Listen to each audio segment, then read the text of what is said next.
Everyone. তো আজকে আমরা কমিউনিটি হেলথ নার্সিং এর যে টপিকটা নিয়ে আলোচনা করব সেটা হচ্ছে ভ্যাকসিন ফাইল মনিটর।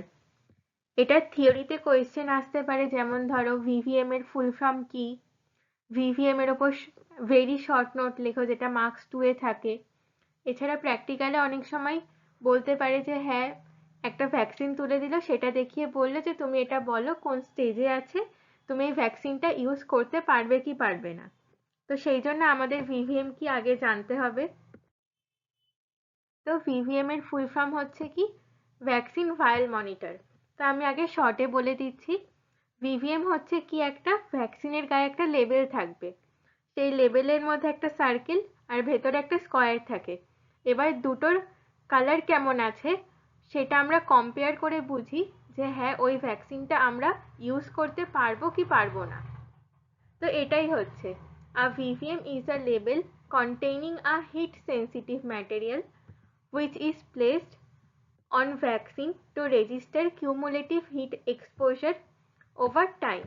তো VVM কি, এটা হচ্ছে একটা হিট সেন্সিটিভ ম্যাটেরিয়ালের লেবেল যেটা কিনা ভ্যাকসিনের ওপর থাকছে, এবং সেটা দেখে আমরা বুঝতে পারবো যে ওই ভ্যাকসিনটা হিটে কতটা এক্সপোজ হয়েছে। তো ভিভিএম এর পারপাস কি, to monitor cumulative heat exposure of vaccine.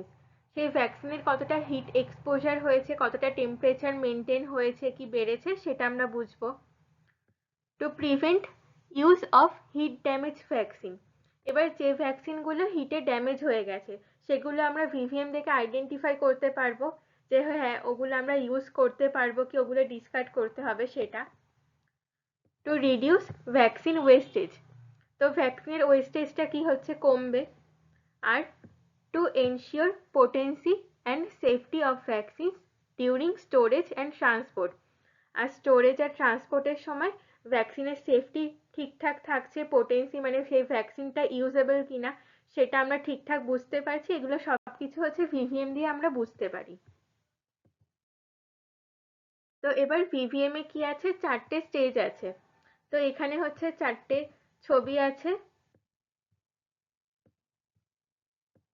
তো এই ভিভিএম এ কি হয়, এরকম একটা সার্কেল থাকে আর ভেতরে হচ্ছে কি থাকে, একটা স্কোয়ার থাকে।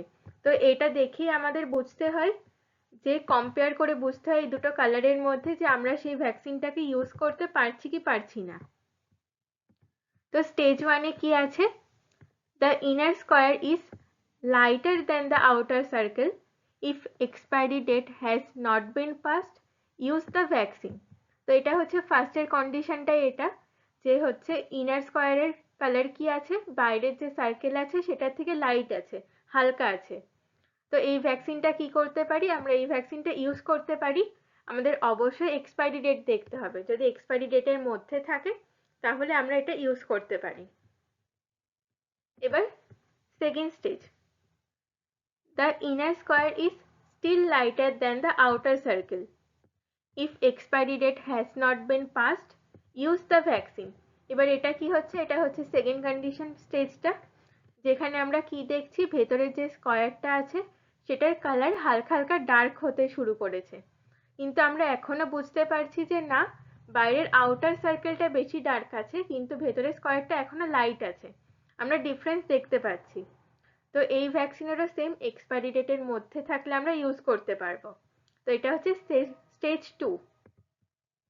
এবার stage 3, the colour of the inner square matches that of the outer circle. এটা হচ্ছে do not use the vaccine, এই ভ্যাকসিনটাকে আমরা ইউজ করব না, এই স্টেজে আমরা ওই ভ্যাকসিনটাকে ডিসকার্ড করে দেবো। তো আমরা ভিভিএম এ কি দেখব, যে দুটো কালারের মধ্যে আমরা আইডেন্টিফাই করতে পারছি না, দুটো কালারই কি দেখাচ্ছে, সেম সেমই দেখাচ্ছে। তো এই ক্ষেত্রে আমরা এই ভ্যাকসিনটাকে ইউজ করতে পারবো না, এটাকে আমাদের ডিসকার্ড করতে হবে। আর stage 4, the colour of the inner square is darker than the outer circle, do not use the vaccine. তো এখানে স্টেজ 4 এ কি হচ্ছে, যে ভেতরে যে ইনার স্কোয়ারটা আছে সেটার কালার আউটার যে সার্কেলটা আছে সেটার কালারের থেকে ডার্ক হয়ে গেছে, এক্ষেত্রেও আমরা এই ভ্যাকসিনটাকে ইউজ করতে পারবো না, এটাকেও আমরা ডিসকার্ড করব। এটাই হচ্ছে চারটে স্টেজ ভিভিএম এর। তো এটা হচ্ছে অ্যাকচুয়াল যে ভ্যাকসিনের গায়ে যে ভিভিএম থাকে সেটার পিকচার। তো এখানে আমরা দেখতে পাচ্ছি যে বাইরের সার্কেলটা ডার্ক আছে, ভেতরের স্কয়ারটা লাইট আছে। তাহলে এটা কোন স্টেজ? এটা হচ্ছে স্টেজ 1। সেকেন্ড পিকচারটাতে কি দেখছি, যে বাইরের সার্কেলটা এখনো ডার্ক আছে, ভেতরের স্কয়ারটা হালকা হালকা ডার্ক হতে শুরু করেছে, কিন্তু এখনো বাইরের যে সার্কেল সেটার তুলনায় লাইট আছে। তো এটা কি হচ্ছে? এটা স্টেজ 2। এই দুটো স্টেজের ক্ষেত্রেই আমরা কি করতে পারি? ভ্যাকসিনটাকে ইউজ করতে পারি। তো এবার হচ্ছে এই থার্ড স্টেজ। এটা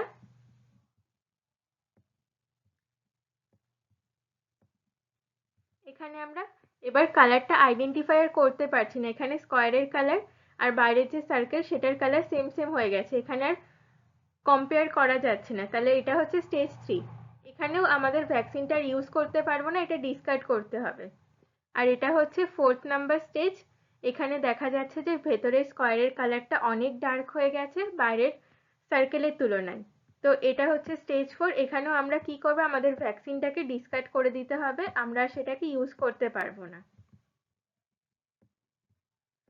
তো এটা হচ্ছে ভিভিএম এর টোটালটা। এবার অ্যাডভান্টেজ কি আছে? ভিভিএম কি? Simple to use. আমরা দেখেই কালারটা কম্পেয়ার করে বলে দিতে পারবো যে হ্যাঁ, ওর টেম্পারেচার মেনটেন ঠিকঠাক হয়েছে ভ্যাকসিনটার, আমরা ওটা ইউজ করতে পারবো। তো একদম সিম্পলভাবে ইউজ করতে পারবো। No equipment required. আমাদের কোনো রকম ইকুইপমেন্ট লাগবে না, শুধু দেখবো আমরা ভিভিএমটা, দেখেই আমরা বলে দিতে পারবো। Improve vaccine safety. এবার ভ্যাকসিনের পোটেন্সিটা ঠিক আছে কিনা সেই সব দেখে আমরা ভ্যাকসিনের সেফটিটাকে ইমপ্রুভ করতে পারছি। এবার এর লিমিটেশনও আছে। কি লিমিটেশন আছে? Does not detect fridge damage. এবার ভিভিএমটা হচ্ছে হিট ড্যামেজটাকে আমাদের ডিটেক্ট করে, কিন্তু ফ্রিজ ড্যামেজ যে হচ্ছে সেটাকে ভিভিএম ডিটেক্ট করতে পারে না। আর ডাজ নট ডিটেক্ট কন্টামিনেশন। আর ভ্যাকসিনে কোনো কন্টামিনেশনও যদি হয়ে থাকে সেটাকেও ভিভিএম ডিটেক্ট করতে পারে না। ভিভিএম এর একমাত্র কাজই হচ্ছে যে হিট এক্সপোজার কতটা হয়েছে সেটা, আর হিটে ওর ভ্যাকসিনটা ড্যামেজ হয়েছে কিনা সেইটুকুই আমরা ভিভিএম দিয়ে বলতে পারি। তো এখানে একটা কোয়েশ্চেন বলছি, এটা ধরতেই পারে যে আমি একটা ভ্যাকসিন আমাকে দিয়েছে, সেটাই দেখছি আমার ভিভিএমটা স্টেজ 1 আর স্টেজ 2তেই আছে। তো স্টেজ 1 আর স্টেজ 2তে কি? আমরা সেই ভ্যাকসিনটাকে ইউজ করতে পারবো হিসেব মতো, কিন্তু আমরা দেখছি সেই ভ্যাকসিনটা ফ্রোজেন আছে, ভ্যাকসিনটা ফ্রিজ হয়ে গেছে। এবার সেক্ষেত্রে আমরা ওই ভ্যাকসিনটাকে ইউজ করব কি করব না? তো আমাদের দেখতে হবে যদি ভ্যাকসিনটা হচ্ছে ফ্রিজ সেন্সিটিভ ভ্যাকসিন হয়, যেমন এখানে নাম দেওয়া আছে সবই, ডিপিটি, ডিটি, টিডি, টিটি, এছাড়া হেপ বি, পেন্টাভ্যালেন্ট, আইপিভি, জেই, পিসিভি, এগুলো হচ্ছে ফ্রিজ সেন্সিটিভ ভ্যাকসিন। এগুলো যদি একবার ফ্রিজ হয়ে যায় তার পোটেন্সি আর থাকে না, ওগুলোকে আর ইউজ করতেই পারবো না, তাহলে আমাদের ভিভিএম দেখে ওটাতে কাজ নেই। এই যদি এই সবকটা ভ্যাকসিন থাকে, এগুলো সব হচ্ছে ফ্রিজ সেন্সিটিভ ভ্যাকসিন। যদি ফ্রোজেন হয়ে যায় আমরা সেই ভ্যাকসিনটাকে আর ইউজ করব না। সে ভিভিএম মেনটেন হোক আর না হোক, ফ্রিজ হয়ে গেলে আমরা আর ইউজ করব না এই ভ্যাকসিনগুলো। আর সেখানে কয়েকটা ভ্যাকসিন আছে যেগুলো হচ্ছে ফ্রিজ সেন্সিটিভ না, যেমন ওপিভি, মিসেলস, বিসিজি। এগুলো যদিও ফ্রিজ হয়ে যায় সেক্ষেত্রেও আমরা ভিভিএম দেখে ইউজ করতে পারবো, যেহেতু এগুলো ফ্রিজ সেন্সিটিভ না। তো এটাই মনে রাখতে হবে যে ফ্রিজ সেন্সিটিভ যদি ভ্যাকসিন হয় তাহলে আমরা ভিভিএম যদি মেনটেনও হয় তাহলেও আমরা ইউজ করতে পারবো না, কিন্তু ফ্রিজ সেন্সিটিভ যদি না হয়, ভিভিএম ঠিকঠাক থাকলে আমরা সেগুলো মেনটেন ইউজ করতে পারবো। তো এই হচ্ছে ভিভিএম এর সম্পর্কে পুরোটা। তো থ্যাংক ইউ। আমি নেক্সট ভিডিওতে ফ্রিজ টেস্ট, যেটাকে আমরা শেক টেস্ট বলেও বলে থাকি, সেটা সম্পর্কে ডিসকাস করব।